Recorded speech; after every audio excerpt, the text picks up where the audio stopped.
স্বাগত জানাচ্ছি বাংলা ভিশনের নিয়মিত আয়োজন এন মোহাম্মদ পাবলিক পার্লামেন্টে। সাথে আছে তাইমুর রশিদ।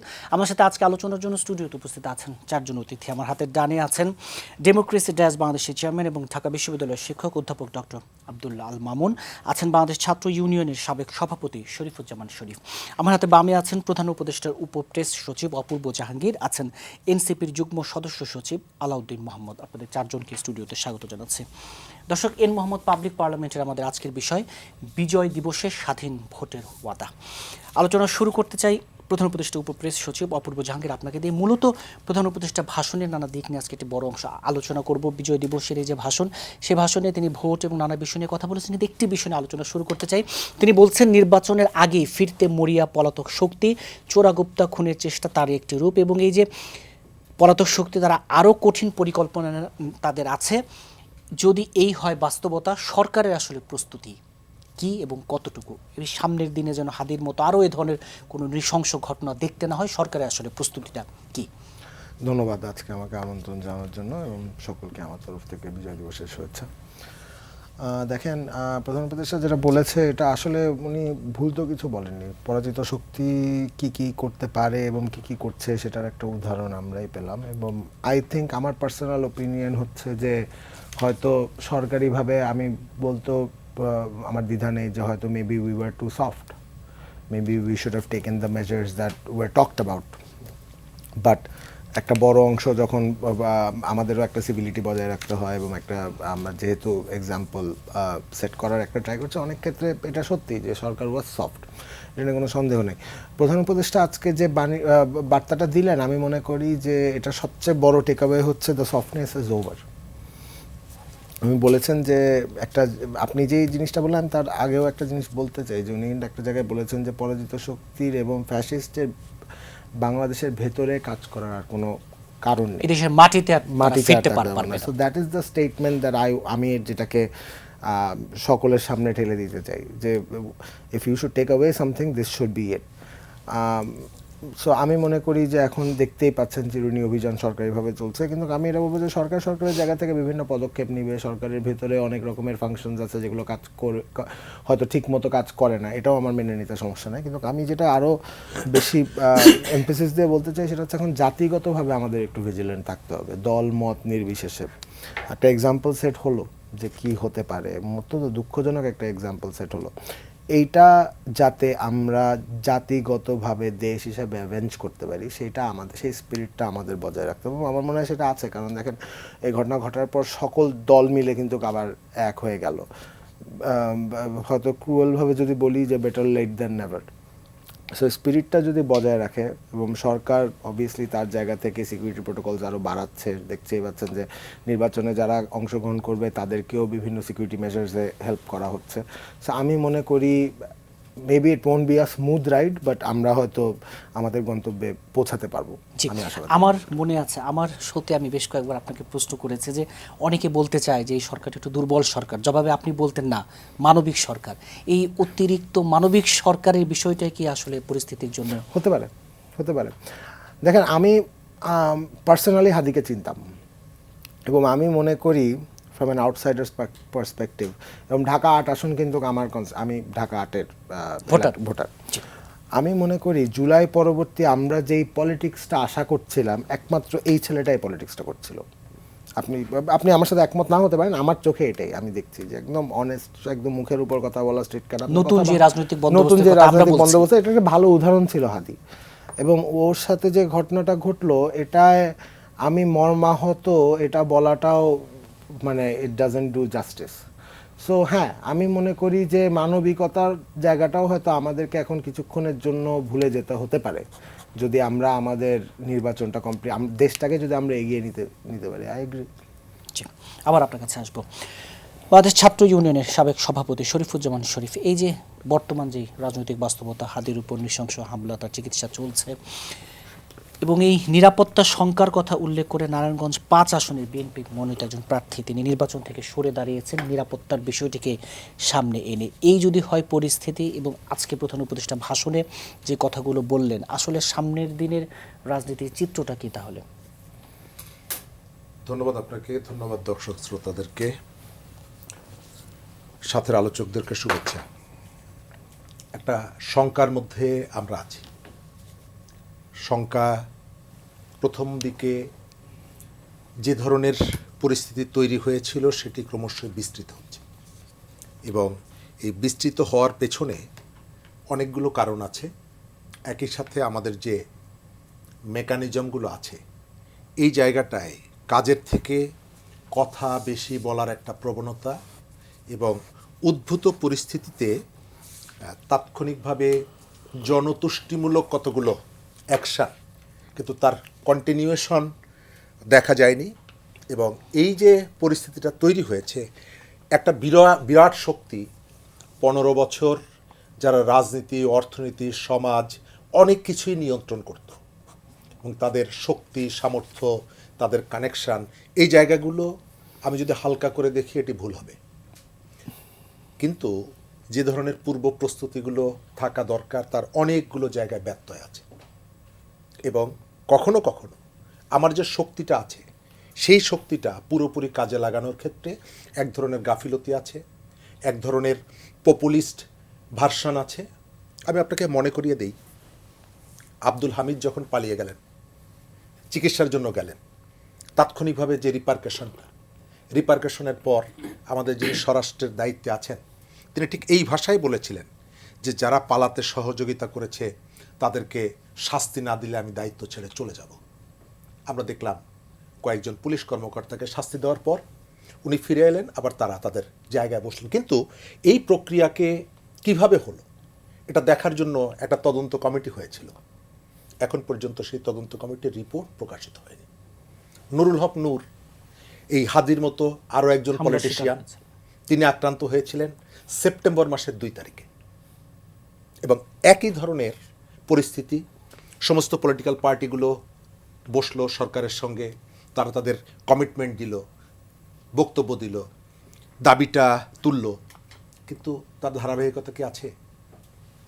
5 সেপ্টেম্বর একটা বিচার বিভাগীয় তদন্ত কমিটি হয়েছিল, বলা হয়েছিল 15 দিনের মধ্যে রিপোর্ট দেওয়া হবে। রিপোর্টটাকে বেরিয়েছে? বের হয়নি।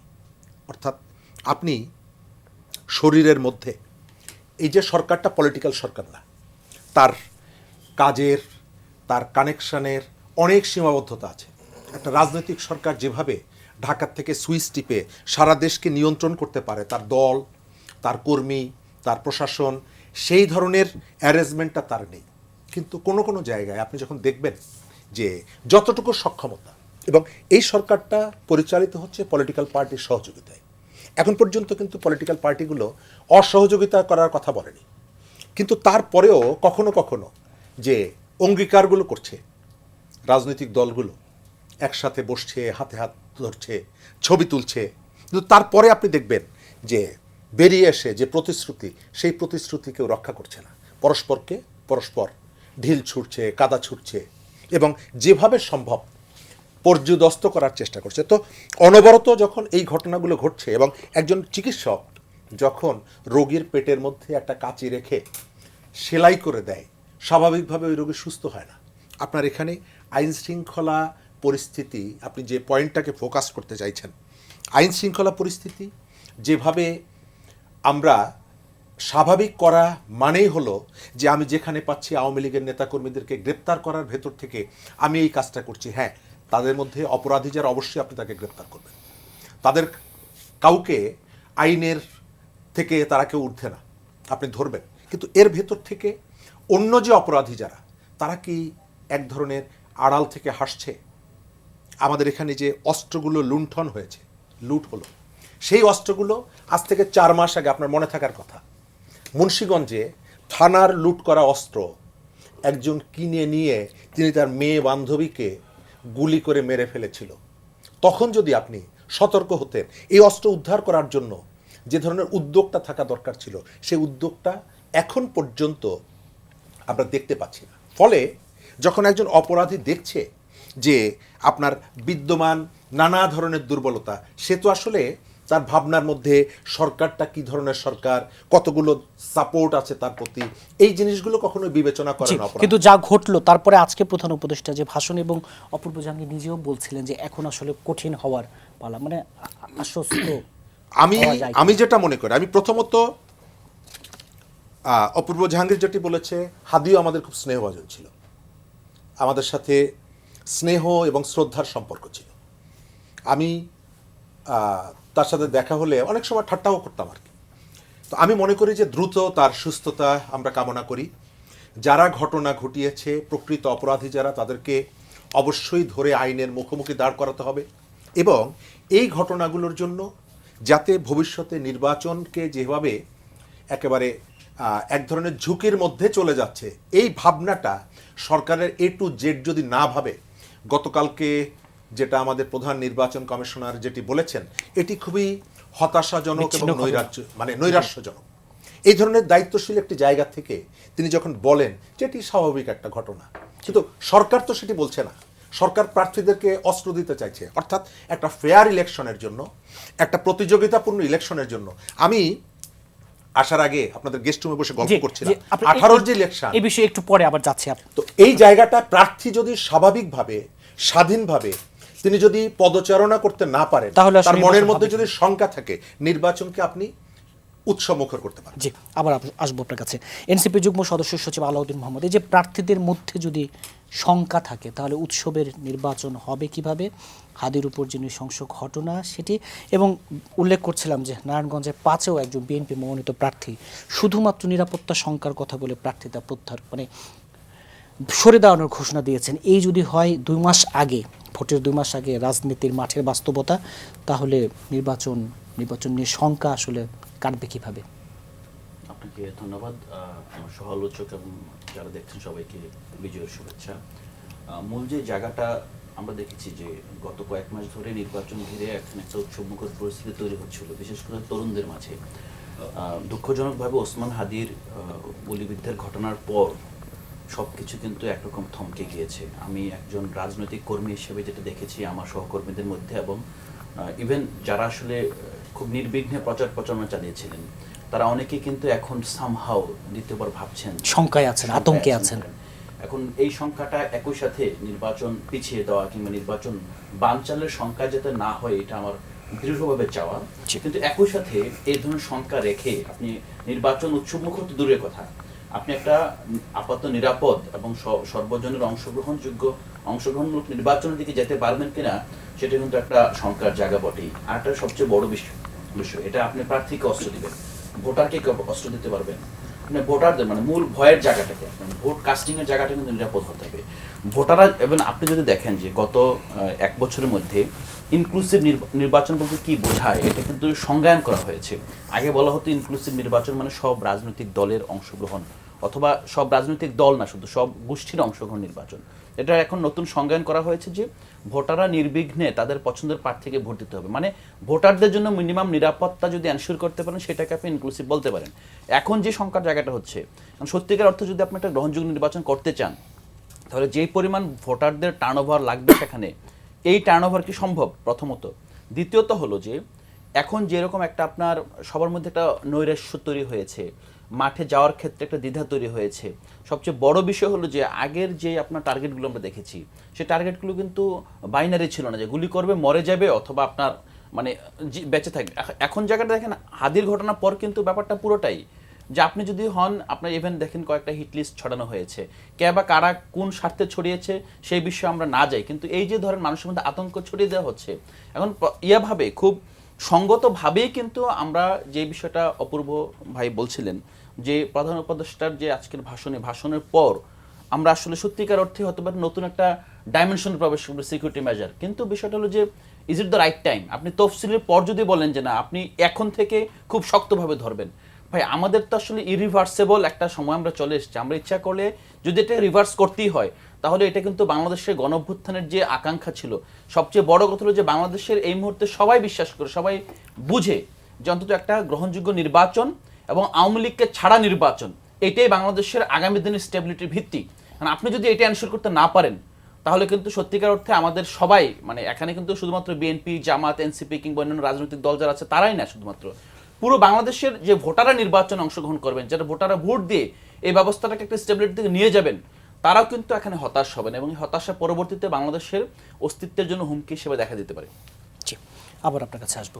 অথবা ডক্টর আব্দুল্লাহ আল মামুন, এই যে প্রার্থীদের নিরাপত্তা শঙ্কা, সাম্প্রতিক বেশ কিছু ঘটনা, উসমান হাদির উপর হামলা এবং এই নিয়ে সব মিলিয়ে নির্বাচন পিছিয়ে যাওয়ার শঙ্কা, এই জায়গাটিকে আপনি কিভাবে দেখেন এবং এই জায়গা থেকে বেরিয়ে আসার, এই যে জনমনে আতঙ্ক দূর করা, প্রার্থীদের শঙ্কার জায়গাটা নিশ্চিত করা, নিরাপত্তার জায়গাটা নিশ্চিত করা, এবং অপূর্ব জাহাঙ্গীর বলছিলেন এখন আসলে সবাইকে একসাথে কাজ করার, এই জায়গাগুলো নিশ্চিত হবে কিভাবে? ধন্যবাদ আপনাকে, সবাইকে বিজয়ের শুভেচ্ছা জানাচ্ছি।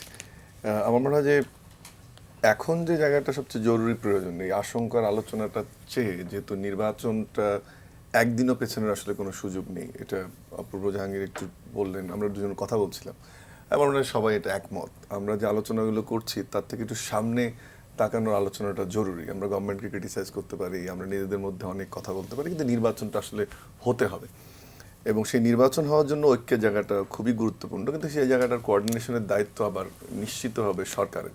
শরীফ ভাই একটু টাচ করলেন ওই জায়গাটা, যে আমরা বিভিন্ন সময় ফটো ফ্রেমে বন্দী হতে দেখেছি রাজনীতিবিদদের, বিভিন্ন সময় যে বড় ক্রাইসিসগুলো হয়েছে, এবং আমার ধারণা প্রত্যেকটি রাজনৈতিক দলে সেই ডাকে ছাড়া দিয়েছে, এক্সেপ্ট একটা তারকা খসে যাওয়া, যেটা জুলাই সনদের সময় সংসদে যে ঘটনাটা ঘটেছে এনসিপির এই স্বাক্ষর করা না করা ইস্যুতে। কিন্তু অন্যান্য সময় যখনই ডেকেছে ইউনূস সরকার তখনই কিন্তু রাজনৈতিক দলগুলো সেটাতে সাড়া দিয়েছে।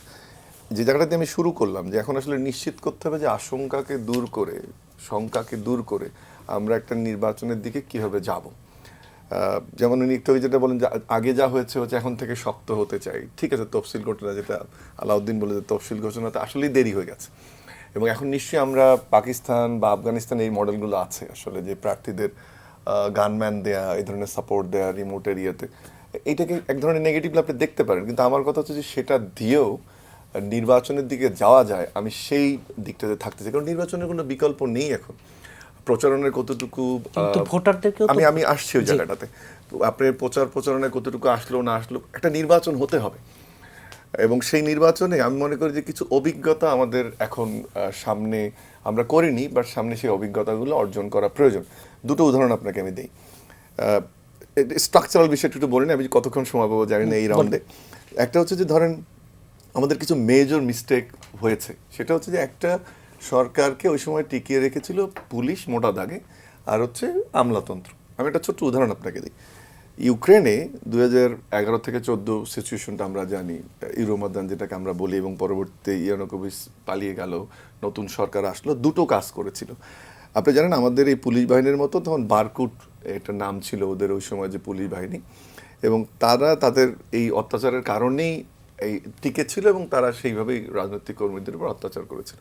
প্রথম যে কাজটা ওই গভর্নমেন্ট করলো, যে যারা পুলিশ বাহিনীর রিফর্মটা কুইক করার জন্য এক্সটার্নাল সাপোর্ট নিল তারা অস্ট্রেলিয়া, কানাডা, ইউএসএ থেকে, এবং পুলিশ বাহিনীর রিফর্মে যাদেরকে সংযুক্ত করা হলো, যারা বিপ্লবের পক্ষের শক্তি যারা ছিল, তাদের মধ্যে তরুণ যারা আগ্রহী আইনশৃঙ্খলা বাহিনীতে কাজ করতে, তাদেরকে রিক্রুট করা হলো, এবং একই সাথে কুইক ট্রেনিংয়ের মাধ্যমে এমন একটা প্ল্যাটফর্ম বা স্ট্রাকচার তৈরি করা হলো। 14তে যখন গণতান্ত্রিক ট্রান্সফরমেশনে তারা গেল, তখন এই বাহিনীটাই মূল ভূমিকা পালন করেছিল। সেটা কিন্তু আমরা করতে পারিনি। এক্সাম্পলগুলো কিন্তু আমাদের সামনে ছিল। ইউক্রেন থেকে আরেকটা উদাহরণ দিই, নামটা শুনলেই মনে হবে যেটা কেমন নাম। যেমন ইউক্রেনে এই গভর্নমেন্ট ক্লিনজিং ল নামে একটা, ওই গণ অভ্যুত্থানের পরে গভর্নমেন্ট ক্লিনজিং ল নামে একটা ল পাশ করা হয়, এবং সেখানে যারা আমলাতন্ত্রে যুক্ত ছিল, যেসব যারা এই গভর্নমেন্টকে তখন টিকিয়ে রেখেছিল, ওই মেকানিজমকে, ওই স্বৈরতন্ত্রকে টিকিয়ে রাখার সাহায্য করেছিল, তাদেরকে কোনো না কোনো ফর্মে ওইসব আমলাদেরকে শাস্তির আওতায় আনা হয়েছিল। কারো 10 বছরের শাস্তি, কারো চাকরিচ্যুতি, কাউকে সাসপেন্ডেড পানিশমেন্ট দেওয়া হয়েছিল। তাহলে যে স্ট্রাকচারের যে জায়গাটা দেখেন, সেটা আমরা করতে পারিনি। ছোট করে একটু বিচারটা বলি। রুয়ান্ডার ঘটনা আমরা এখানে সবাই জানি, যে আমরা কি হয়েছে 90-এর দশকে এতগুলো মারা গেছে। তারা কিন্তু রেগুলার যে আদালতের স্ট্রাকচার, তার বাইরে গিয়ে আমাদের যেমন গ্রাম আদালত আছে না, ওদের ওইটাকে বলে গা কাচা বা গা কাকা উচ্চারণটা, ইংলিশের উচ্চারণটা গা কাকা বা গা কাকা, যেটা উচ্চারণ করতে পারি আমরা। সেখানে এরকম তারা 12,000 আদালত করে, যেটা ধারণা করা যে 20 বছর থেকে বা 100 বছর লাগতো যে বিচারটা করতে, তারা মাত্র 10 বছরে 19 লাখ মামলার কিন্তু ডিসপোজ আপ করেছিল। তাতে কি হয়েছে, একদিকে আমরা যদি রুয়ান্ডার উদাহরণ নিতাম তাহলে বিচারিক প্রক্রিয়া আগাতে পারতাম, যদি ইউক্রেনের উদাহরণ নিতাম তাহলে, এখন আসি তাহলে এখন নির্বাচনের ক্ষেত্রে কোন উদাহরণগুলো নিতে পারি। এই জন্য আমি বলছি যে শঙ্কাটা না, আমরা শঙ্কার থেকে উত্তরণের পথটা যত কম সময় থাক, নির্বাচন আসলে 12 তারিখে হতে হবে। দুটো উদাহরণ দিই আবারও। আমরা জানি যে আফ্রিকার দেশগুলোতে যখন ইলেকশনের সময়টা আসে, এই সময়ে আপনার একেবারে খুবই আইনশৃঙ্খলা পরিস্থিতির অবনতি ঘটে, এবং সেক্ষেত্রে দুটো এক্সাম্পল এখন আফ্রিকাতে খুব কমন এক্সাম্পল হিসেবে সাইট করা হয়। একটা হচ্ছে ঘানাতে তারা এটাকে বলছে আকরা অ্যাকর্ড, অর্থাৎ এই যেমন এরকম যে অবস্থাটা তৈরি হয়েছে যে রাজনৈতিক দলগুলো ইলেকশন করতে চাচ্ছে, সেই রাজনৈতিক দলগুলোর সাথে এক ধরনের একটা শান্তি চুক্তি, যে আমরা যে কোনো পরিস্থিতিতে নিজেদের মধ্যে একটা এগ্রিমেন্ট করলাম, গভর্নমেন্ট থাকবে, কিন্তু যেহেতু আইনশৃঙ্খলা পরিস্থিতির অবনতি ঘটে, আমরা গভর্নমেন্টের সাথে প্রত্যেকটা কনস্টিটিউয়েন্সিতে এই ইউনিটটা আকরা অ্যাকর্ডের আওতায় প্রত্যেকটা কনস্টিটিউশনতে একটা কমিটি থাকবে যারা ট্রেডিশনাল সিকিউরিটির সাথে নন ট্রেডিশনাল সিকিউরিটি এলিমেন্টগুলো যোগ করবে, অর্থাৎ সোশ্যাল ফোর্সকে যুক্ত করা, ক্লাব, ইউনিয়ন, প্রিন্সিপাল, ইমাম, তাদেরকে যোগ করে। একই সাথে যে রাজনৈতিক দলগুলো ওই কনস্টিটিউয়েন্সিতে নির্বাচন করবে তারা এক ধরনের একটা এগ্রিমেন্ট সাইন করে যে আমরা একে অপরের বিপক্ষে কোনো ধরনের আইনশৃঙ্খলা পরিস্থিতি করব না, বা বিঘ্ন করে এমন কোনো কাজ করবো না, এবং নির্বাচনের যে আচরণবিধি সেটা আমরা মেনে চলবো। এখানে একটা নতুন এলিমেন্ট যোগ করলেই হয়, শুধু সেটা হচ্ছে যে ফেসিবাদ আজকে যে প্রধান উপদেষ্টা বলল, সেই শক্তি দিয়ে আসলে মোকাবেলা করতে হবে যদি তারা শক্তি পরীক্ষার জায়গায় যায়, এবং তাদের পেশি শক্তি যেমন এখানে বিদ্যমান, বাইরে অর্থ শক্তি বিদ্যমান, এবং ইন্টারন্যাশনাল নেটওয়ার্কও তারা এস্টাবলিশ করেছে, এবং হাদির এই ঘটনাটা অত্যন্ত দুঃখজনক, সেটা প্রমাণও করে দিচ্ছে। তাহলে এই যে ট্রেডিশনাল এবং নন ট্রেডিশনাল সিকিউরিটি এলিমেন্টকে একসাথে করতে হবে। কেনিয়ার আরেকটা উদাহরণ দেয়, যদিও শব্দটা বাংলাদেশে নেগেটিভলি ব্যবহার হয়, শান্তি চুক্তি কেনিয়াতে করে, যে শান্তি চুক্তি হয়, যে সব দলগুলো অংশগ্রহণ করে নির্বাচনে তারা এক ধরনের শান্তি চুক্তির আওতায় আসে, এবং সেই কোড অফ কন্ডাক্টেই নির্বাচন অনুষ্ঠিত হয়।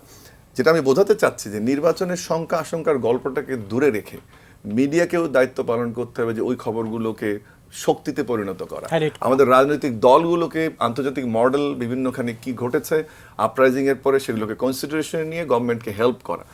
দায়িত্বশীল প্রার্থী হিসেবে আমারও দায়িত্ব হবে যে আমি ভীত সন্ত্রস্ত না হয়ে, যে কথাটা আমি বললাম, it's very important now that you have to have the combination of traditional and non-traditional forces. আবার আপনার কাছে আলোচনায় ফিরছি। অপূর্ব জাহাঙ্গীর, অধ্যাপক ডক্টর আব্দুল্লাহ আল মামুন অনেকগুলো দেশের অনেকগুলো মডেলের কথা বলছিলেন যেখান থেকে আমরা নিতে পারতাম, কিন্তু আসলে নিলাম কতটুকু, এটুকু আপনি একটু ব্যাখ্যা দেবেন। এবং আবার সে একই কথা যে নির্বাচন ছাড়া তো আসলে কোনো বিকল্প নেই, নির্বাচন হতেই হবে। সেই জায়গায় প্রধান উপদেষ্টা আজকেও যখন ভাষণে বলছেন যে রাজনৈতিক দলগুলোকে একে অপরের প্রতিযোগী হিসেবে দেখতে হবে, শত্রু হিসেবে নয়, কিন্তু এখন মাঠের পরিস্থিতি, অন্তত কথায় বিভিন্ন জায়গায় আমরা সংঘর্ষের ঘটনা দেখছি, প্রতিযোগী হিসেবে তো দেখছেন অনেকটা শত্রু ভাবাপন্ন। অর্থাৎ জাস্ট 16 মাস আগেও যে একটা ঐক্যবদ্ধের জায়গা ছিল, ওই জায়গাটা তো অনেকটাই চির ধরলো কিনা।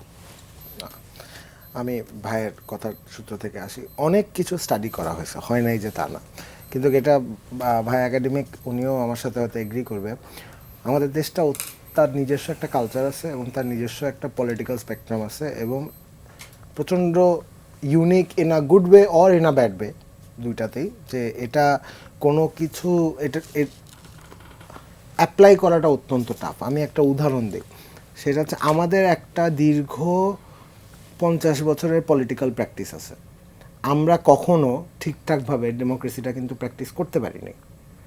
এই আপনি 71-এর পর থেকে দেখতে থাকেন, একটার পর একটা ঘটনা ঘটে আসছে, আমরা মাঝে মাঝে আর্মি শাসনের চলে গেছি, আমরা আবার ডেমোক্রেসিতে আসছি, আবার স্বৈর শাসনে চলে আসছি, আমরা একটা আপস অ্যান্ড ডাউনসের মধ্যে দিয়ে আসছি। সো এখানে আমি বলবো যে অনেক কিছু অ্যাপ্লাই করা হয়তো যেত না, সেটা হয়তো ইতিহাস বলবে আরও 5 বছর 10 বছর পর আমরা যখন এই ঘটনার থেকে অনেক দূরে গিয়ে এটাকে অ্যানালিসিস করতে পারবো। কিন্তু আমার মনে হয় যে হোয়াট কুড হ্যাভ বিন ডান সেগুলো করা হয়েছিল। দ্বিতীয়ত হচ্ছে আমি মনে করি যে এই ব্যাপারগুলোতে যেটা সবচেয়ে বেশি আমার পার্সোনাল পয়েন্ট অফ ভিউতে যেটা সবচেয়ে বেশি প্রবলেমেটিক ছিল, সেটা হচ্ছে আমাদের পলিটিক্যাল প্র্যাকটিসটা অত্যন্ত অন্যরকম। আমরা পলিটিক্যাল প্র্যাকটিসে ইউনিটিটা বাইরে দেখাতে পারলেও ভিতরে কতদূর দেখাতে পেরেছি এটা আই হাইলি ডাউট। আমরা তো অনেকেই এখানে আমি কেন এটা বললাম, কারণ আন্নায় এই 1.5 বছরে আমরা কি আওয়ামী লীগের 30% 40% ভোট, স্বাধীনতা, এই সব নিয়ে একটা বয়ান রেডি করতে থাকি নাই, যেখানে মানে দেওয়া যাচ্ছে যে আওয়ামী লীগ ছাড়া আমাদের ভবিষ্যৎ চলবে না। আজকের পরিণতি তো এটা, আজকের পরিণতি এমন জায়গায় আসতে হয়েছে, সেই পরিণতিতে যে আমাদেরকে যারা নির্বাচন করবেন তাদেরকে বলা হচ্ছে আপনারা যারা লাইসেন্স নিতে চান লাইসেন্স নিতে পারেন আমাদের জন্য। কিন্তু এই মাত্র 1.5 বছর লাগলো এই জায়গায় আসতে। মানে আমরা এখনো জাতিগতভাবে বুঝতে পারছি না একটা প্রচণ্ড ভয়াবহ শক্তি এবং মাইট বি আ কান্ট্রি যেটা আমাদের দিকে তাকায় আছে ডিস্টেবিলাইজ করার জন্য। এটার যে গুরুত্ব, এটা আমি এখনো পর্যন্ত আমার কাছে মনে হয় না যে সকল পলিটিক্যাল পার্টির মধ্যে এই গুরুত্বটা বোঝা যায়। কারণ আদারওয়াইজ আমরা এই ভোট ব্যাংকটার পিছনে যেভাবে ছুটতে থাকি, মানে সুবিধা নেওয়ার জন্য, এস্টাবলিশ করার জন্য কোনো না কোনো ফর্মে, কালচারালি হোক হোক, মানে আর সেটার পরিণতি তো আমরা দেখলাম। মানে এখন আমি যেই কথাটা প্রথমে বলেছি যে আমাদের অনেক ভুল থাকতে পারে, আমরা সফট ছিলাম, কিন্তু এখন আমাদের জাতিগতভাবে হার্ডলাইনে যেতে হবে, আমাদের এছাড়া কোনো উপায় নেই। আমরা যদি এবং নির্বাচন ছাড়া আমাদের এখান থেকে উত্তরানোর আর কোনো দেয়ার আর নো আদার অপশনস। সো আমরা যদি করতে চাই, আমাদেরকে দল মত নির্বিশেষে এক জায়গায় এসে we have to play hard ball, এটা ছাড়া আমি আর কোনো চান্স দেখি না। জি, এই জায়গায় এই যে বিজয় দিবসের এই র্যালিতে নাহিদ ইসলাম একটি মন্তব্যের একটু আপনার কাছে ব্যাখ্যা জানতে চাই। যে নাহিদ ইসলাম বলছেন মুক্তিযুদ্ধ ইসলামের নামে দেশকে বিভক্ত করা যাবে না, বিভক্ত করার চেষ্টা করা যাবে না। তো 50 বছর হয়ে গেছে এই যুদ্ধের, আমরা স্বাধীনতা অর্জন করেছি, আমরা কেন এখনো এটা নিয়ে কপচাচ্ছি? মানে I am sorry to say, am one of those people যারা এবার প্রথমে জীবনে ভোট দিবে। আমি আগে কখনো ভোট দেওয়ার করতে পারি না। So as a young voter আমি আমার পদ থেকেও বলছি না, আমার কাছে তো এই ডিবেট মানে shouldn't we have moved on in a sense যে ডিবেট ওয়াইজ মানে আমরা এখনো এই একই জিনিস কপচাবো? মানে এটা তো অত্যন্ত দুঃখজনক একটা ব্যাপার। ইতিহাস তো ইতিহাসের জায়গায় থাকবে, ওটা কখনো কাউকে রিস্টোর করতে পারবে না। কিন্তু আমার কথা হচ্ছে এইটাই 2025-এ এসে আমার রাজনীতির মাঠে কে মুক্তিযোদ্ধা, কে রাজাকার, কে কি করছে, অমুক এই সেই, আমার কেন? আবার ইসলামকে ব্যবহার করে চেষ্টা। অথচ কে নির্বাচনে আসলে কে ট্যাক্স কমাবে বা কে বেতন ভাতা বাড়াবে সেই আলাপ নাই। বেকারত্ব কমাবে কি, কি প্ল্যানটা কি সেই আলাপ নাই। আলাপটা হচ্ছে অমুক মুক্তিযোদ্ধা, অমুক রাজাকার, অমুক। আমি কেন মানে নিজের পায়ে কুড়াল মারতেছি কেন আমি? আবার আপনার কাছে আসবো শরীফুজ্জামান শরীফে, যে নিজেরা নিজের পায়ে কুড়াল মারছে কেন? এই প্রশ্নটা তো আমাদের যে ইউনিটিটা ছিল, যে ইউনিটিটা বারবার আমরা দেখেছি, সেই ইউনিটি ভাঙলো কেন?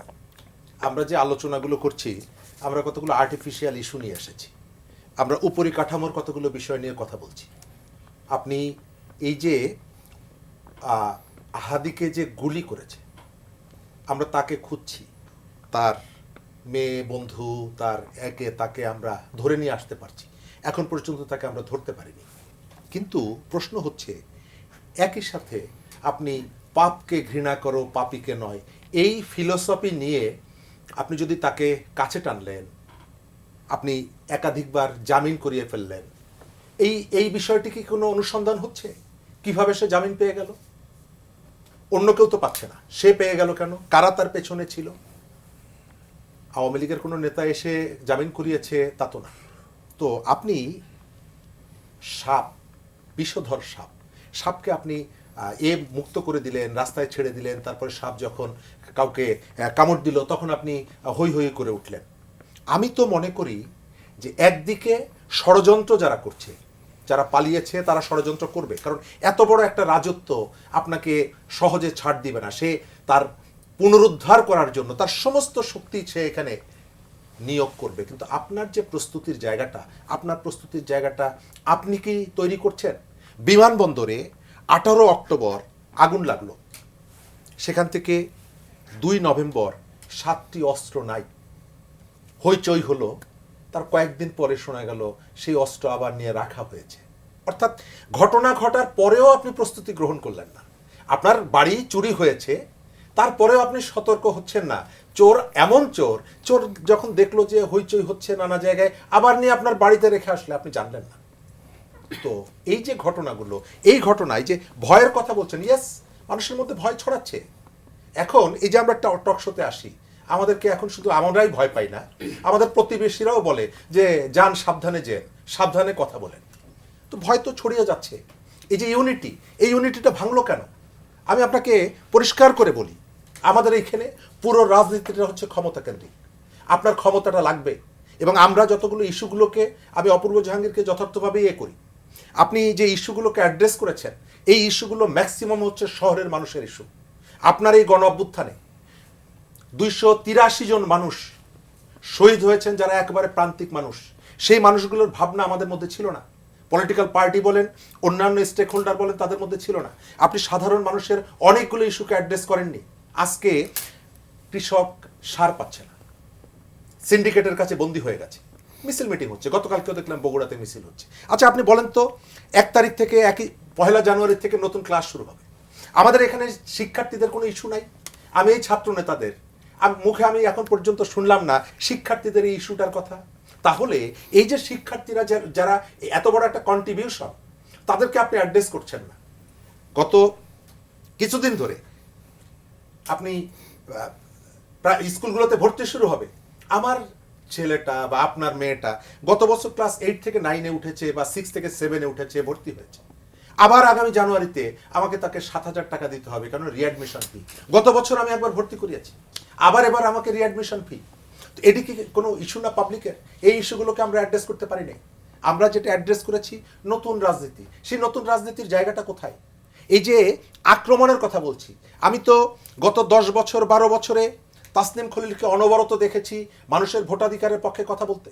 আমি অনবরত দেখেছি জুলকারনাইন সাহেরকে মানুষের পক্ষে দাঁড়াতে, ডাক্তার জাহিদুর রহমান থেকে শুরু করে সাংবাদিক নেতা আজিজ ভাই, প্রত্যেককে। আজকে আপনি দেখেন সকালবেলায় আপনি পত্রিকা খোলেন, যখন কারফিউ হলো জুলাই মাসে, সেই কারফিউ ব্রেক করলো সাংস্কৃতিক কর্মীরা, উদীচীর নেতৃত্বে অনেকগুলো সংগঠন। প্রেস ক্লাব থেকে তারা ভিক্টোরিয়া পার্কে যাওয়ার পথে দোয়েল জিপিওতে তাদের আক্রমণ করা হলো। এখন আপনি বলছেন এরা হচ্ছে ফ্যাসিস্টের অনুসারী, আনু মোহাম্মদ ভালো না, অমুক ভালো না, তমুক ভালো না, কেউ ভালো না। এই যে বিভাজনটা আপনি তৈরি করে আপনি যেটা বলছেন যে অভ্যুত্থানের পক্ষের শক্তির যে ইউনিটি, এই ইউনিটির সমস্ত ষড়যন্ত্র আওয়ামী লীগের এইগুলোকে দমন করতে পারে, তো সেই ইউনিটিটা আপনি ভাঙলেন কেন? বিএনপির একটা নেতাকে টার্গেট করে তাদের যেভাবে চরিত্র হনন করছেন আপনি, এক। দ্বিতীয়ত মুক্তিযুদ্ধ এবং রাজাকারের ইস্যুটা না, এগুলো তো বলার প্রয়োজন ছিল না। যখন আপনি বলবেন যে মুক্তিযুদ্ধকালীন সময়ের যা শুনছেন 93% হচ্ছে মিথ্যা, অবশ্যই এই প্রসঙ্গটি আসবে। কেন আসবে না? আপনি যখন এটিকে টার্গেট করে আপনি যখন বলবেন পাকিস্তানের সাথে সব ফয়সালা হয়ে গেছে, তার পতাকা আঁকা যাবে না, আপনি তো টার্গেট করছেন, ইচ্ছাকৃতভাবে আপনি উস্কানিগুলো দিচ্ছেন। যখন উস্কানিগুলো দেবেন, আপনি পুরো ব্যাপারটাকে যখন আসামির কাঠগড়ায় দাঁড় করাবেন, তখন তো এই প্রসঙ্গগুলো অবশ্যই আসবে। জি, আবার আপনার কাছে আসবো। আলাউদ্দিন মোহাম্মদ, এই যে আমি এই প্রসঙ্গটা তুলতাম, জগন্নাথ বিশ্ববিদ্যালয়ের ঘটনা, পাকিস্তানের সঙ্গে আমাদের সমঝোতা হয়ে গেছে, এখানে কোনো পতাকা আঁকা যাবে না, নিশ্চয়ই আপনার নজরে এসেছে। এবং এই যে এভাবে নানা ইস্যুকে আপনাদের নাহিদ ইসলাম তো বললেনই যে মুক্তিযুদ্ধ এবং ইসলামের নামে দেশকে এক ধরনের বিভক্ত করার চেষ্টা, যদিও এটা করা যাবে না, এবং ঐক্যের জায়গাটাকে যে শেষমেশ ধরে রাখা গেল না। প্রথমত আপনার এই কেন আওয়ামী লীগের ভোট ব্যাংক আমাদের কাছে খুব আকর্ষণীয় হয়ে দেখা যায়, যদি আপনি এই জায়গায় দেখেন, এত বছর ধরে প্রায় 1.5 দশকের বেশি সময় ধরে বিএনপি এবং জামাত ইসলামী একসাথে রাজনীতি করে, একসাথে জেল খেটে, একসাথে আপনার আয়নাঘরে থেকে, তাদের মধ্যে কিন্তু মিনিমাম আস্থা তৈরি হয় নাই যে আস্থাটা একে অপরকে করতে পারে। পাশাপাশি আমরা এমন একটা ব্যবস্থার মধ্য দিয়ে বাংলাদেশের জনগণকে নিয়ে যাচ্ছি, মানে আমরা তো মূলত একটা বাজার অর্থনীতির মধ্যে আছি, কিন্তু বাজারকে তো আমি ফাংশন করতে দিচ্ছি না, আমি বাজারটাকে সামহাও ডিস্টর্ট করছি।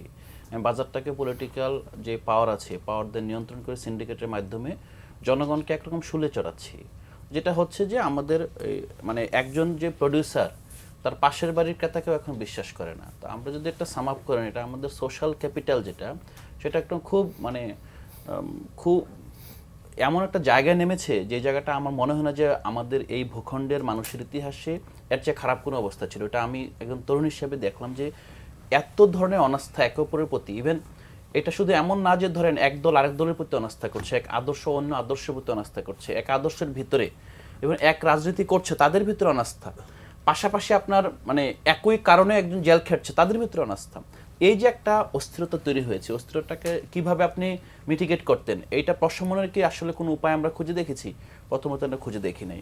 দ্বিতীয়ত যেটা হয়েছে বাংলাদেশে, যেটা আপনার প্রকারান্তরে শরীফ ভাই নাম নেন নাই, কিন্তু উনি যে শক্তিটার দিকে ইঙ্গিত করেছেন, আমরা দেখেছি প্রায় মানে 7 থেকে 8 দশক ধরে একটা রাজনৈতিক দলের রাজনীতিটা মানে ক্ষমতা কেন্দ্রিক, হ্যাঁ, এবং একসাথে আদর্শ কেন্দ্রিক, অন্যদিকে ক্ষমতা কেন্দ্রিক। মানে আমরা যদি দেখেন যে ডুয়ালিটিটা দেখেন, যে ডুয়ালিটিটা হলো যে তারা আসলে দিন দুনিয়ার বাইরের আদর্শ নিয়ে আপনার রাজনীতি করছে, একই সাথে প্র্যাকটিক্যালি তারা ক্ষমতার একেবারে মানে প্রদীপের নিচের জায়গা সবসময় বসে থাকেন।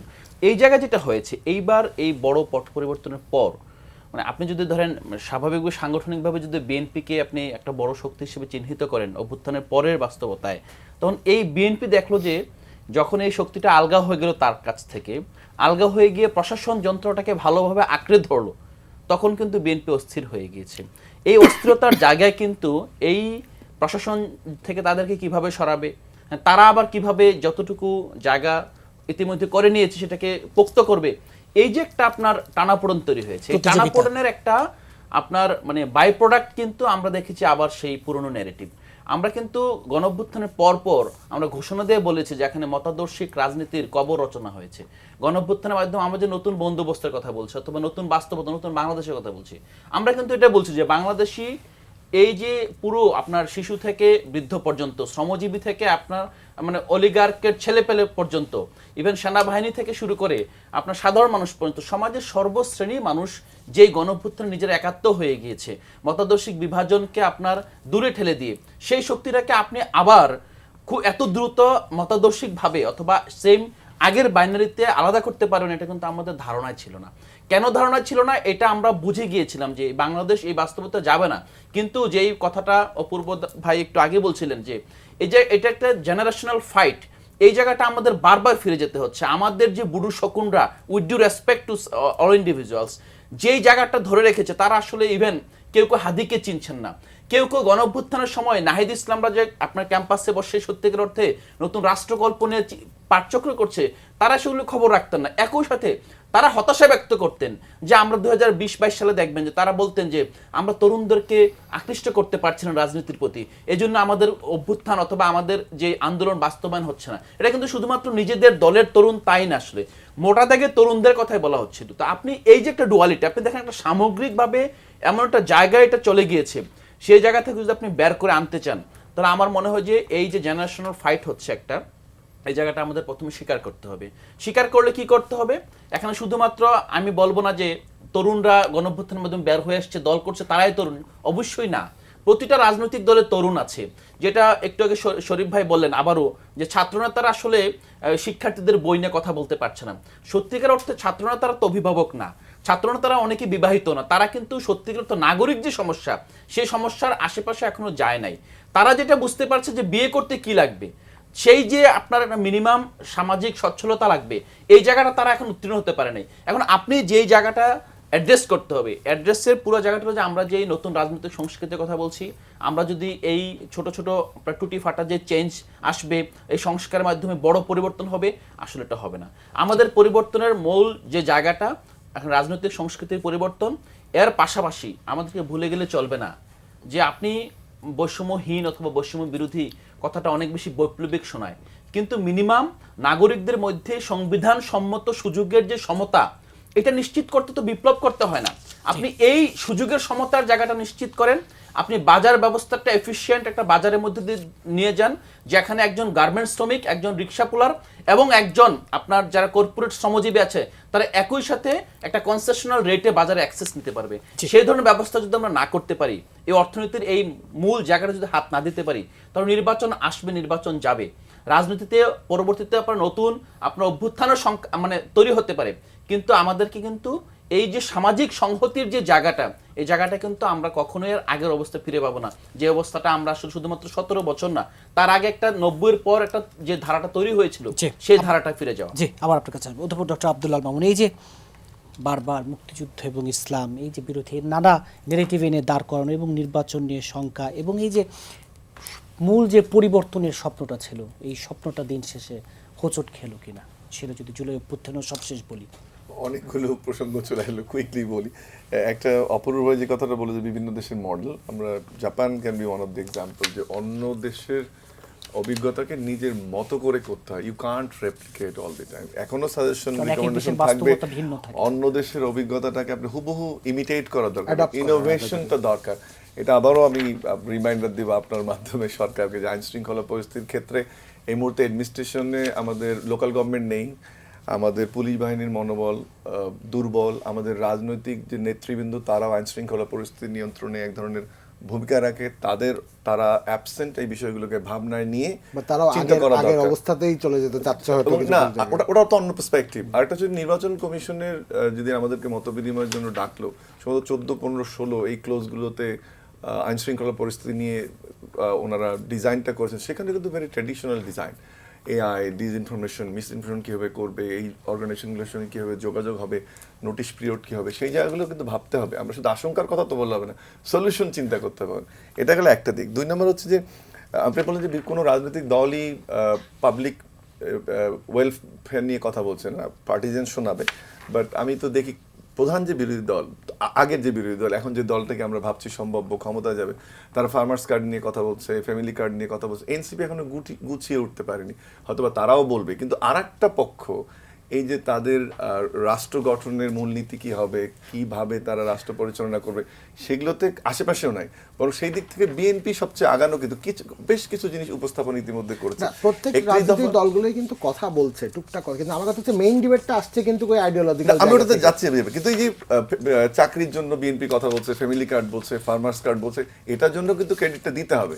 একই সাথে অন্যদিকে যদি আমরা দেখি, শরীফ ভাই একটু বলেন, আমি জাস্ট ইলাবোরেট করি, যে ধর্মভিত্তিক রাষ্ট্রের স্বরূপ কেমন হবে এটা কিন্তু আসলে উপস্থাপিত হয়েছে। এটা স্বরূপ হবে বোলিং করা, এটা স্বরূপ হবে মব করা, এটা স্বরূপ হবে টকশো করে দেওয়ার পরে আপনার পিছনে বট আইডি দিয়ে আক্রমণ করা, এটা স্বরূপ হবে অন্য নিয়ে কথা বলা, এটা স্বরূপ হবে লঞ্চে আক্রমণ করা, বাউলদেরকে পেটানো। মোটামুটি একটা ধর্মভিত্তিক রাষ্ট্রের কাঠামো, শরিয়া ভিত্তিক আইন, ওই ডিবেটে আমি যাবো না, বাট ধর্মভিত্তিক রাষ্ট্র কাঠামোর একটা সুন্দর উপস্থাপন কিন্তু হয়েছে। যেটা এখন প্রয়োজন যে তার বিপরীতে আমরা যে ধর্ম নিরপেক্ষ, উদার, মধ্যপন্থী একটা বাংলাদেশের কথা বলি, শরীফ ভাই অবশ্য অন্য কথা বলবে, আমি মডারেটলি বলছি, সেটার ধারণাটা কিন্তু উপস্থাপনের জন্য প্লটটা তৈরি বলে আমি মনে করি। স্বাধীনতাকে নতুন নেতা বানানো, স্বাধীনতার ক্ষেত্রে 14ই ডিসেম্বর নিয়ে কথা বলা, পাকিস্তানের পতাকা নিয়ে কথা বলা, সোহরাওয়ার্দীকে সামনে নিয়ে আসা, বা আমাদের আমাদের একে ফজলুল হককে নিয়ে আসা, তাহলে কি হলো? ফেসিবাদের কথা যখন আমরা বলছি যে তারা স্বাধীনতার নতুন ইতিহাস তাদের মতো করে রচনা করার চেষ্টা করেছে, এটা তো আর একটা নব্য ফেসিবাদ হয়ে গেল। আপনি আবার আপনার মতো করে স্বাধীনতার ইতিহাসকে, মানুষের সমস্ত কিছুকে ভুলে দিয়ে নতুন ইতিহাস রচনার চেষ্টা করছেন। তাহলে কি হলো? ধর্ম রাজনীতির স্বরূপ আমরা যেমন বুঝলাম কেমন হবে, তার কাঠামোটা যদি বিপরীত দিকে দাঁড় করানো যায়, তাহলে এইসব তরুণ সমাজের যে কথাটা বলছি, তরুণ নেতৃত্ব, বা আমরা বিএনপির কথা বলছি, মডারেট রাজনীতির কথা বলছি, তাদের দায়িত্ব হবে এই সেকেন্ডারি ডেটাটার বিপরীতেই শুধু একটা কাজ করা। দ্বিতীয়ত হচ্ছে যে অলরেডি মুক্তিযুদ্ধকে নিজেদের দায় স্বীকার না করে, মুক্তিযুদ্ধে নিজেদের দায় স্বীকার না করে, অপরাধ স্বীকার না করে, উল্টো একটা ইতিহাস দাঁড় করানোর যে প্রক্রিয়া, সেটা কিন্তু আর এক ধরনের ফেসিজম, বা নতুন করে ইতিহাস শেখানোর প্রচেষ্টা, সেটা আর এক ধরনের ফেসিজম। এই জায়গাটা যে টেনে নিয়ে গেল, শরীফের যে কথাটা বললো এবং আপনি যে কথাটা আনলেন, যেখানে আমি উন্নয়নের কথা বলবো, সামনের দিকে ফরওয়ার্ড লুকিং সোসাইটির কথা বলবো, সেখানে কিন্তু একটা ব্যাকওয়ার্ড লুকিং সোসাইটির দিকে নিয়ে যাওয়ার চেষ্টা করা হচ্ছে। এই মেসেজগুলো যখন আপনার সামনে আসবেন, নির্বাচনী পরিবেশ কিন্তু তখন তৈরি হবে। আমি যেটা এনসিপির কথা বললাম, আজকে আমি নাহিদের বক্তব্যটা সবচেয়ে ক্লিয়ার স্টেটমেন্ট 2 দিনে আমার ভালো লেগেছে। সেটা হচ্ছে, একটা বলছে যে 71-24-এর দোসরদের কোনো রকম ক্ষমা নাই, বা স্টেটমেন্ট এক্স্যাক্টলি বলতে পারছি না। আবার মুক্তিযুদ্ধের ক্ষেত্রে সে একেবারে মুক্তিযুদ্ধ এবং ইসলামের নামে ইসলাম নিয়ে দেশকে একটা স্টেটমেন্ট দিয়েছে। এই স্টেটমেন্টগুলো যদি আসে, এটাও কিন্তু একটা কালেকটিভিজমের জায়গা তৈরি করবে। তাহলে কি হলো? লেফট, মডারেট দল, কথার কথা বিএনপি, এনসিপি একটা প্ল্যাটফর্মে যখন আসবে, তখন যদি নতুন শক্তির যে ভিন্ন ভাবনায় অপতথ্যের মাধ্যমে উপস্থাপনের চেষ্টা চলছে, সেটা কিন্তু এমনিতে আন্ডারমাইন্ড হবে। তাহলে পক্ষ বিপক্ষের যে নির্ধারণের কথা আমরা বলছি, সেটা তখন নির্ধারণী হবে। আরেকটা জিনিস আমি বলি, যে সেটা হচ্ছে যে আপনি বলছেন যে সমাধান কী হবে, সমাধান কী হবে খোঁজার চেষ্টা করছেন। আমি জানি না খুব চিপ স্টেটমেন্ট হবে কিনা।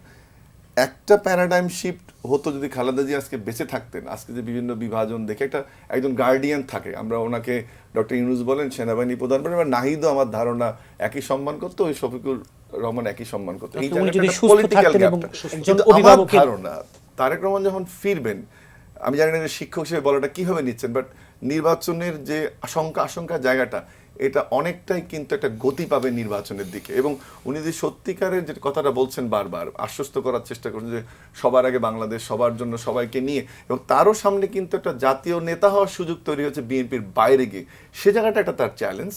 কিন্তু একই সাথে ওনার প্রত্যাবর্তনও কিন্তু এক ধরনের গতি সঞ্চার করবে বলে এখানে আমার কোনো দ্বিধা নেই।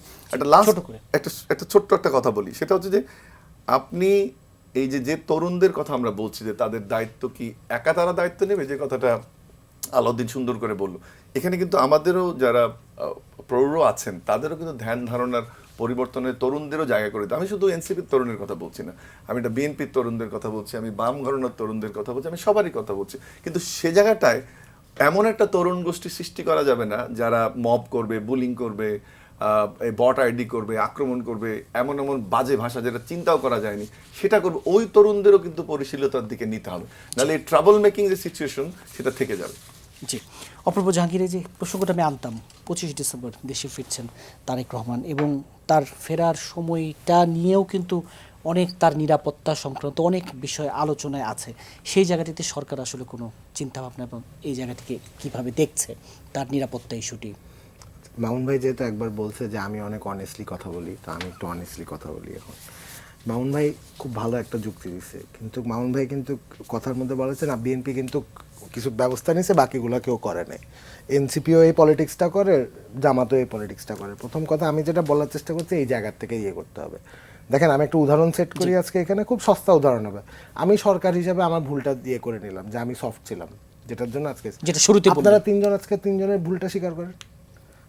মানে সবাই পারফেক্ট, আমরা কিন্তু ঠিক আছি, কিন্তু বাকি তিনজন ঝামেলা হচ্ছে। ও রাজনীতি পলিটিক্স করতেছে, ধর্ম পলিটিক্স আসলে ও করতেছে, আমি করতেছি না। আমি যতবার এই জায়গায় ফিরে যাব ততবার আমি আমার নিজের পায়ে কুড়াল মারবো। আমার ওই চান্সই নাই।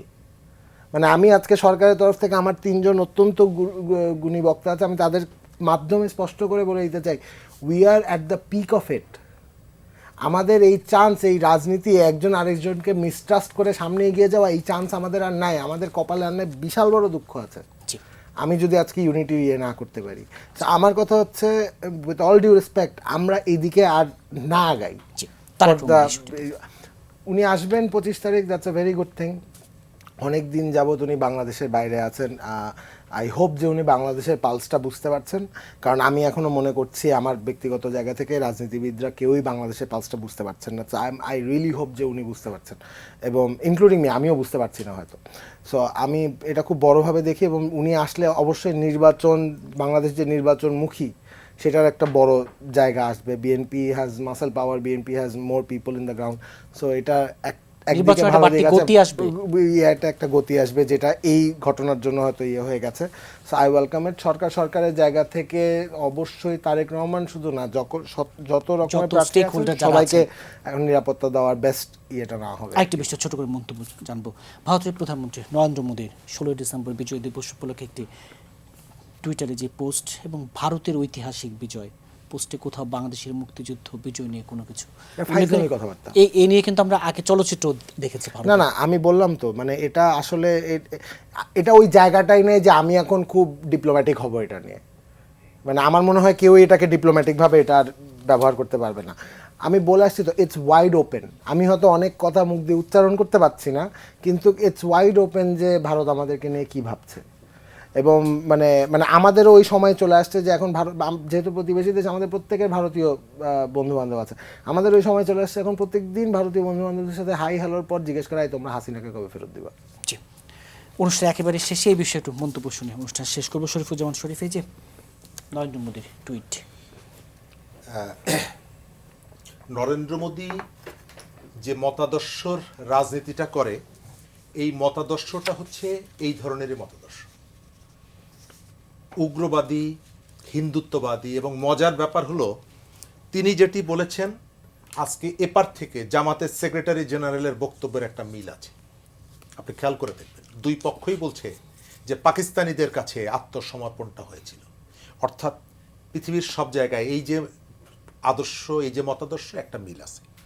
আমাদেরকে ক্রিটিক করতে হবে অবশ্যই, এটি আমাদের যুদ্ধ ছিল, আমরা সেই যুদ্ধে বিজয়ী হয়েছি, এর অংশীদার আমরা। কিন্তু ভেতর থেকে, ঘরের ভেতরে আপনার যদি বিভীষণ থাকে, তাহলে বাইরের থেকে সুযোগটা নেওয়ার চেষ্টা করবে।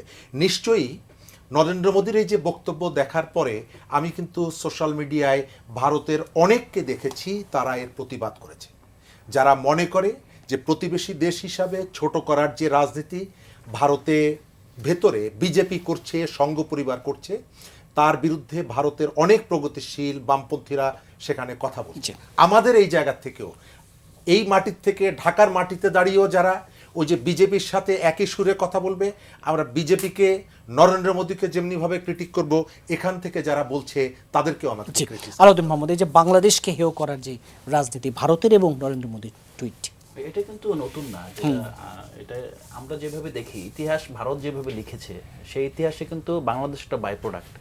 এখন আমাদের বিজয়টা আমাদের ক্লেম করতে হবে। এখন যেটা শরীফ ভাই বললেন, অপ্রিয় হলো সত্য, যে আমরা জাতিগতভাবে আসলে ওই ইউনিটির জায়গাটা আসতে হবে, যে এটা আমাদের জনযুদ্ধ ছিল এবং এই জনযুদ্ধে আসলে আমাদের রাষ্ট্রের আবির্ভাবের পুরো ক্রেডিটটা আমাদের। হ্যাঁ, ভারত এখানে সহযোগিতা করেছে, সে তার জায়গা থেকে সহযোগিতা করেছে, অবশ্যই সেই জায়গা থেকে আমরা রেসপেক্টফুল। আমরা কখনোই ইতিহাসকে পাল্টে দিতে পারবো না।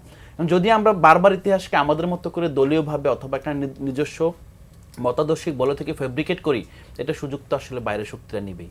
তো সেই জায়গা থেকে আমরা বলবো যে অন্তত জেনুইন যে আপনার ইতিহাসটা যাতে আমরা স্বাধীনতার প্রায় 55 বছর হয়ে গেছে আজকে বিজয় দিবস। এবং আরেকটা বিষয় আমি ছোট্ট করে বলি, এই বিজয় দিবসটা কিন্তু 16 ডিসেম্বর, এটা কিন্তু একরকম প্রতারণামূলকভাবে আপনার এমএজি ওসমানীকে পাঠানো হয়েছিল সিলেটে, আর ওই পাশে আপনার কলকাতা যারা ছিল তাদেরকে আসতে দেওয়া হয় নাই। বাট এমনভাবে করা হয়েছে যাতে এখানে একটা মানে আন্ডার রিপ্রেজেন্টেশন থাকে। আরেকটা বিষয় হলো, এখানে জেনেভা কনভেনশন অনুযায়ী আপনার পাকিস্তানি জেনারেলও একটা আসলে আরেকটা জেনারেলের কাছেই তারা আত্মসমর্পণ করতে স্বচ্ছন্দ বোধ করেছে। এই ফ্যাক্টগুলো কিন্তু আমাদেরকে চর্চায় নিয়ে আসতে হবে। ওই আপনার একজন আরেকজন আত্মসমর্পণ করছে আর পিছনে দাঁড়িয়ে একজন উকি মারছে, ওরা ওই ছবিটা ডিলিট করে দিচ্ছে। আবার আরেক জায়গায় মুজিবনগরে গিয়ে শেখ মুজিব কোনায় বসে আছে, এইভাবে আপনার মূর্তি বানায় সেটা আপনি ইতিহাস করলে ওর ওই সুযোগটা নিবেই। অধ্যাপক ডক্টর আব্দুল্লাহ মামুন, এই যে ভারতের বয়ান এবং নরেন্দ্র মোদী, আমি কিন্তু আমার নামটা ভুলে গেলাম, আওয়ামী লীগের সময় যে পররাষ্ট্রমন্ত্রী এই মোহিত সাহেবের ভাই, উনি একটা ভালো কথা বলে একটা সমাধান করে দিয়েছেন যে ভারতের বিজয় আমাদের বিজয়, ভারতের অর্জন আমাদের অর্জন। তো এর বাইরে তো এটা যাবে না। ভারত ওই বন্ধুত্বটা রেখেছে। কথাটা একটু আগে আমরা আলোচনা করছিলাম যে একটু ফান করে বলা, বাট এটা তো সেটেল। তো আসলে ভারত এর থেকে বেরোতে পারেনি এবং এটা একটা নতুন এই কথাটাকে খুব সিম্পলিফাই করে দেখার, প্রতিরোধের কণ্ঠে দেখাচ্ছে, একটু গভীরভাবে ভাবতে হবে। এবং যে কথাটা একটু অপূর্ব একটু আগে বলার চেষ্টা করছিল যে এত বড় একটা স্টেট আমাদের এগেনস্টে কিনা, তারই কিন্তু একটা প্রতিচ্ছবি সর্বোচ্চ নেতার কাছ থেকে। এটাকে হালকাভাবে দেখার সুযোগ নেই। এটা একটা মেসেজ যে এই মুহূর্তে শেখ হাসিনা ওখানে, আওয়ামী লীগের নেতারা ওখানে, বাংলাদেশের সাথে তারা কখনোই বন্ধুত্ব করেনি, বন্ধুত্ব করেছে আওয়ামী লীগের সঙ্গে।